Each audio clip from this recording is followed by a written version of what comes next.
So this Papa that Jennifer was just now singing about, some had that kind of dad, some didn't. Some of you were that kind of dad, some of you weren't. Some of you are still right now that kind of dad, and some of you are not. Just like Mother's Day, Father's Day is one of those things where I feel like I need to acknowledge both sides.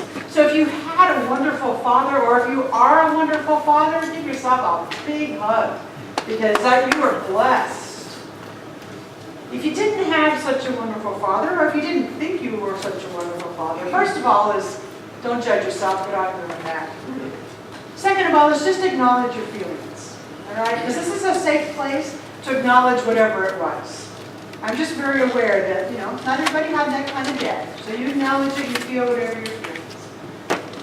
But let's honor the dad. So if you were or are, past tense or present tense, a dad, a grandpa, a great-grandpa, a great-great-grandpa, if you were Mrs. Dad, we have this phrase, Mr. Mom, so there's got to be a Mrs. Dad. If you played the father role in any way, shape, or form, let's give you some love. You can put your hands up in the air and say, yeah, that was me, and we can give yourself an honor. All the kinds of dads. There were so many different kind of roles.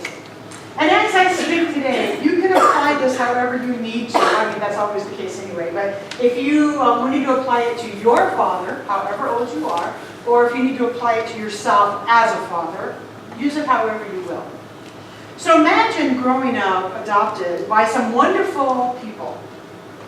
Some wonderful people who taught you to do good in the world.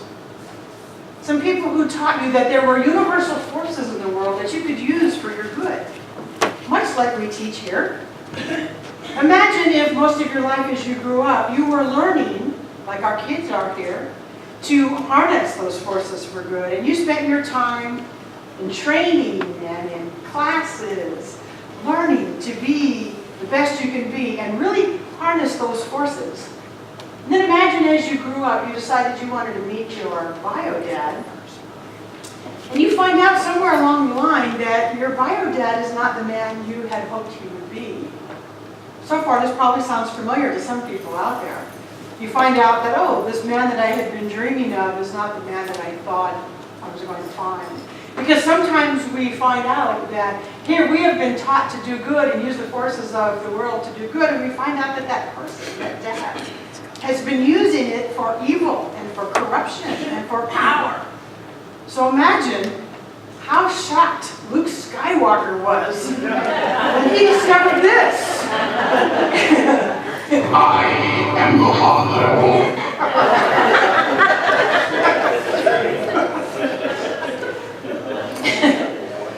All right, so is that the way it goes? Everybody knows the Star Wars reference, right?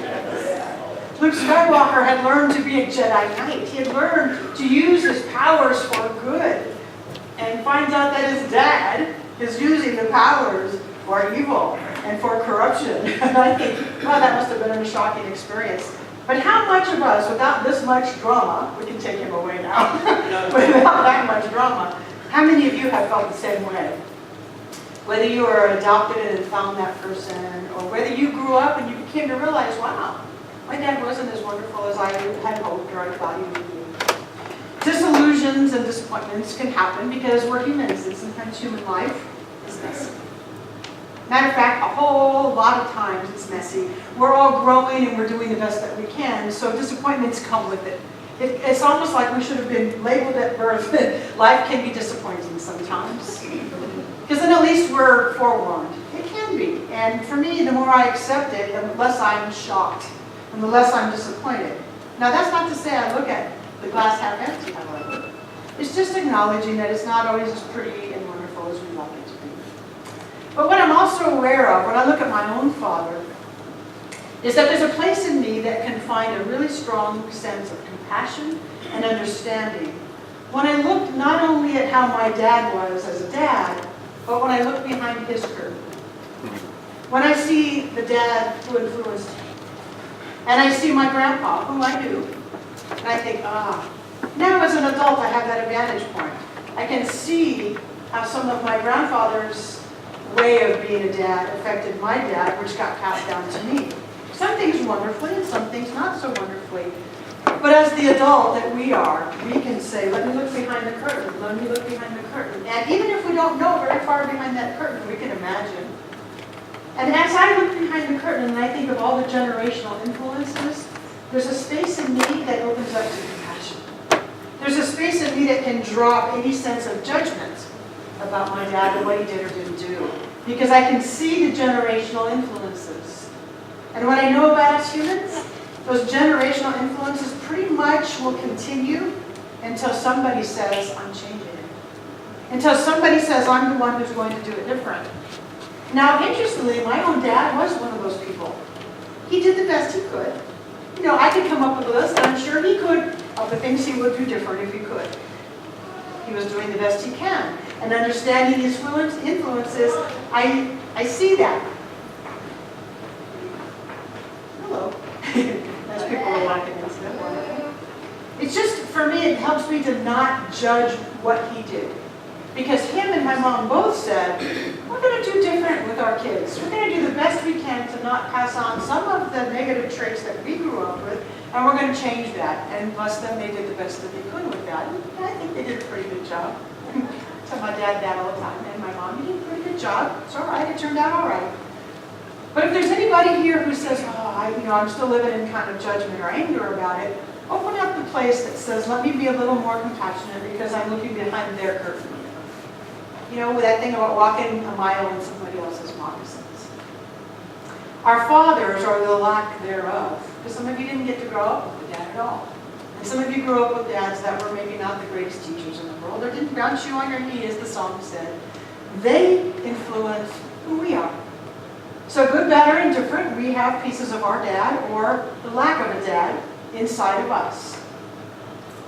So even though we have those influences, and we can say, well, part of who I am was shaped by my father. What we know here and what we practice day in and day out is that any outside influences are not the thing that controls us. Influenced us, yes.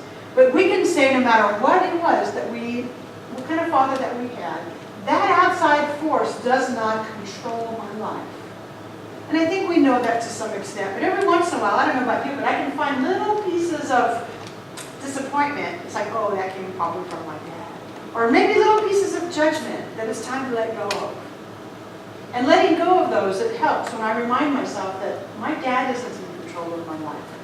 Whatever your dad was is no longer in control of you. And that's really what this talk is about today. Finding your inner father begins with remembering that outside things don't control us. And instead, it's an inside job. It is an inside job. Our own life and what we make of it is an inside job. So we're asked again and again and again and again to turn within, to the God that we find there. And to turn within especially in the difficult times. To turn within as often as we remember, and to learn to let that inner Father, that inner God, that inner understanding, learn to find it, learn to let it guide. It's our greatest influence, not the things that happen out there. We know it, but we get reminded again every time we come here that that's not where we're looking for our good. We are interacting and connecting, and we influence each other, but it's an inside job what we do with our life. So let me take the word Father, let me go back in time, way, way, way back in time to the Galilean Sea. The time when Jesus was walking the earth, and even before that, we'll go all the way back to the Jews that were living in that area. You see many references in the Bible with the word Father, yes? We see that, okay, the Jews called this thing that they understood as a father. A father, a good Jewish father, let's say, was a good shepherd. A good Jewish father was somebody who disciplined and loved his children. A good Jewish father was somebody who really took care, just like the references to taking care of your flock of sheep. And so with that idea in mind, then the Jewish people said, this God, this thing that's bigger than we are, as they were trying to figure that out, must be like the ultimate father, the great father. And so there was, amongst the shepherding people, not amongst